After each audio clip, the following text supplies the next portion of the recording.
ಇವತ್ತು ಶಿರ್ಸಿ ತಾಲೂಕಿನಲ್ಲಿ ಮಾನ್ಯ AC ಸಾಹೇಬರಿಗೆ ಇವತ್ತು ಮನವಿಯನ್ನು ಕೊಡಲಿಕ್ಕೆ ಬಂದಿರುವಂಥ ವಿಚಾರ ತಮ್ಮೆಲ್ಲರಿಗೂ ಗೊತ್ತಿದೆ. ಇಲ್ಲಿ ಆಗಮಿಸಿರುವಂಥ ಎಲ್ಲ ವಿವಿಧ ಸಂಘಟನೆಗಳ ಪದಾಧಿಕಾರಿಗಳೇ ಮತ್ತು ಅನಂತಮೂರ್ತಿ ಚಾರಿಟೇಬಲ್ ಟ್ರಸ್ಟಿನ ಅಧ್ಯಕ್ಷರಾಗಿರುವಂಥ ಅನಂತಮೂರ್ತಿ ಹೆಗಡೆ ಅವರೇ, ಮಾಧ್ಯಮದ ಸ್ನೇಹಿತರೆ, ಆರಕ್ಷಕ ಬಂಧುಗಳೇ, ಈಗ ತಾನೇ ಎಲ್ಲ ವಿಷಯಗಳನ್ನು ಮಾತನಾಡಿದರು. ಭಾಳ ನೋವಾಗ್ತದೆ, ಬೇಜಾರಾಗ್ತದೆ. ಕಳೆದ 3 ವರ್ಷದ ಈಚೆಗೆ ಏನೆಲ್ಲ ಆಗಲಿಲ್ಲ ಅದೆಲ್ಲವನ್ನು ಸೇರಿಸಿ 3 ವರ್ಷದ ಈಚೆಗೆ ಆಗ್ತಾ ಇದೆ. ಭಾಳ ಆತಂಕಕಾರಿಯಾದಂಥ ವಿಷಯಗಳು. ಶಾಲೆ ಮಕ್ಕಳು ಇವತ್ತು ಕಾಲೇಜ್ ಹೋಗುವಂಥ ಮಕ್ಕಳ ಮಧ್ಯೆ ಮಾತ್ರ ಡ್ರೆಸ್ ಮಾಫಿಯಾ ಇತ್ತು. ಇವತ್ತು ಕನ್ನಡ ಶಾಲೆ ಮಕ್ಕಳಿಗೂ ಸಹ ವ್ಯಾಪಿಸುವಂಥ ಕೆಲಸ ಆಗ್ತಾ ಇದೆ ಅಂಥೇಳಿ ಈಗ ತಾನೇ ಹೇಳಿರುವಂಥದ್ದು. ಚಾಕ್ಲೇಟ್ನಲ್ಲಿ ಸೇರಿಸುವಂಥ ಈ ಡ್ರಗ್ಸ್ ದಂಧೆ ಮತ್ತು ಸರಾಯಿ ಶಾಲೆ ಮಕ್ಕಳು ಚೀಲದಲ್ಲಿ ಸಮೇತವೂ ಶಾಲೆ ಮಕ್ಕಳು ಚೀಲದಲ್ಲಿ ಸರಾಯಿ ಇಟ್ಕೊಂಡು ಹೋಗುವಂಥ ಪರಿಸ್ಥಿತಿ ನಿರ್ಮಾಣ ಆಗಿದೆ. ಪ್ರತಿ ಹಳ್ಳಿಯಲ್ಲೂ ಪ್ರತಿ ಅಂಗಡಿಯಲ್ಲೂ ಸರಾಯಿ ಇದೆ. ಹಿಂದೆ ಇತ್ತು. ಹಿಂದಿನ ಸರ್ಕಾರದಲ್ಲಿ ಒಬ್ಬ ಮನುಷ್ಯ 10 ಪ್ಯಾಕನ್ನು ಒಯ್ಯಲಿಕ್ಕೆ ಅವಕಾಶ ಇದೆ ಅಂತ ಹೇಳಿ ಸರ್ಕಾರ ಆದೇಶವನ್ನು ಮಾಡಿತ್ತು ಅಂತ ಹೇಳಿ ಜನ ಒಯ್ಯುವುದನ್ನು ನಾವು ನೋಡಿದ್ದೇವೆ. ಆದರೆ ಇವತ್ತು ಹಾಗಲ್ಲ.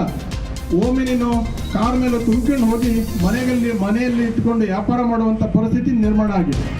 ಪ್ರತಿ ಹಳ್ಳಿಯಲ್ಲೂ ಕಲುಷಿತ ವಾತಾವರಣ ನಿರ್ಮಾಣ ಆಗ್ತಾ ಇದೆ. ಮನೆಯಲ್ಲಿ ಈ ಹೆಂಡ ಮತ್ತು ಈ ಡ್ರಗ್ಸ್ ವ್ಯವಸ್ಥೆಯಲ್ಲಿ ಜಗಳ ಆಗುವಂಥ ಪರಿಸ್ಥಿತಿ ನಿರ್ಮಾಣ ಆಗ್ತಾ ಇದೆ.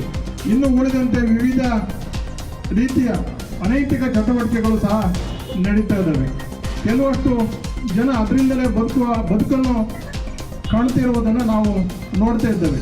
ಬೇರೆಯವರ ಮನೆ ಹಾಳು ಮಾಡಿ ಬೇರೆಯವರ ಹೆಣ್ಣು ಮಕ್ಕಳ ಕಣ್ಣೀರನ್ನು ಹಾಕಿಸಿ ಆ ಕಣ್ಣೀರಿನ ದುಡ್ಡಿನಲ್ಲಿ ಅವರು ದೊಡ್ಡಸ್ತಿಕೆ ತೋರಿಸುವಂಥದ್ದನ್ನು ಇವತ್ತು ಸಮಾಜದಲ್ಲಿ ನಾವು ನೋಡ್ತಾ ಇದ್ದೇವೆ.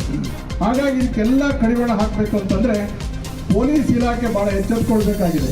ಇದೇ ಪೊಲೀಸ್ ಇಲಾಖೆಯವರು ಒಳ್ಳೆ ಕೆಲಸವನ್ನು ಮಾಡಿದ್ದನ್ನು ಒಳ್ಳೆ ಕೆಲಸ ಮಾಡಿದ್ದಾರೆ ಅನ್ನುವಂಥ ಹೇಳುವಂಥ ಜಾಯಿಮಾನ ನಮ್ಮದು.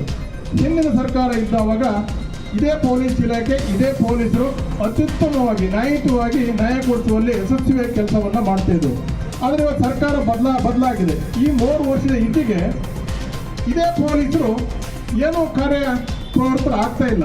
ಮಾಡ್ತೀವಿ ಅಂತ ಹೇಳ್ತಾರೆ, ಅರೆಸ್ಟ್ ಮಾಡ್ತೀರಾ, ಮರುದಿನ ಬಿಡ್ತಾರೆ. ಅಥವಾ ಅರೆಸ್ಟ್ ಮಾಡ್ತಾರೆ, ಇವ್ರು ಹೇಳಿದಾಗೆ ತಕ್ಷಣ ಅದು ಗಾಂಜಾ ಅಲ್ಲ, ಗಾಂಜಾ 1% ಇಲ್ಲ, ಹಾಗಾಗಿ ಅವ್ರನ್ನ ಬಿಡ್ತೇವೆ ಅನ್ನುವಂಥ ಮಾತನ್ನು ಹೇಳಿ ಬಿಡ್ತಾ ಇದ್ದಾರೆ.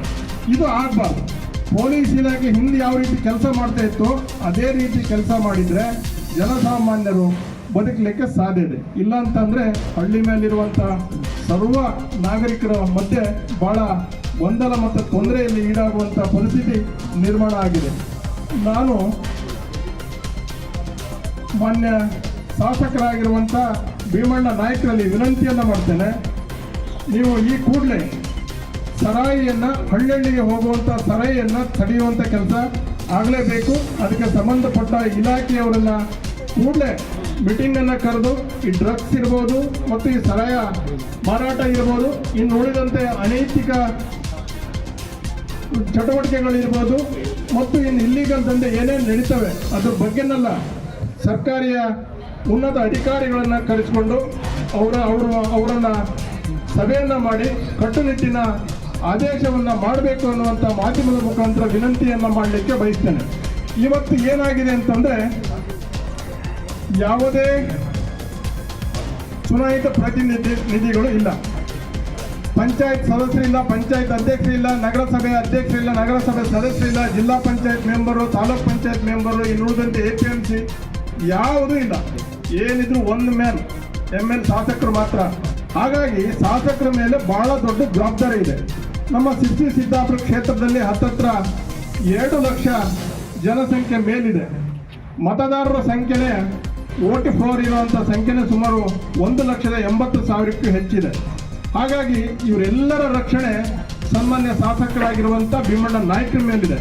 ಹಾಗೆ ಇವೆಲ್ಲ ಚಟುವಟಿಕೆಗಳನ್ನು ತಾವು ಈ ಕೂಡಲೇ ಅಧಿಕಾರಿಗಳಿಗೆ ಸೂಚನೆ ಕೊಟ್ಟು ಕಾರ್ಯಪ್ರವೃತ್ತರಾಗಿ ಇದೆಲ್ಲವೂ ಬಂದ್ ಮಾಡಬೇಕು ಅನ್ನುವಂಥ ವಿನಂತಿಯನ್ನು ಮಾಧ್ಯಮದ ಮುಖಾಂತರ ಮಾಡಿ ನನ್ನ ಮಾತನ್ನು ಮುಗಿಸ್ತಾ ಇದ್ದೇನೆ. ವೀಕ್ಷಕ ಮಹಾಪ್ರಭುಗಳೇ, ನಮ್ಮ ಚಾನಲ್ ಅನ್ನು ಸಬ್ಸ್ಕ್ರೈಬ್ ಮಾಡಿ, ಶೇರ್ ಮಾಡಿ, ಪ್ರೋತ್ಸಾಹಿಸಿ.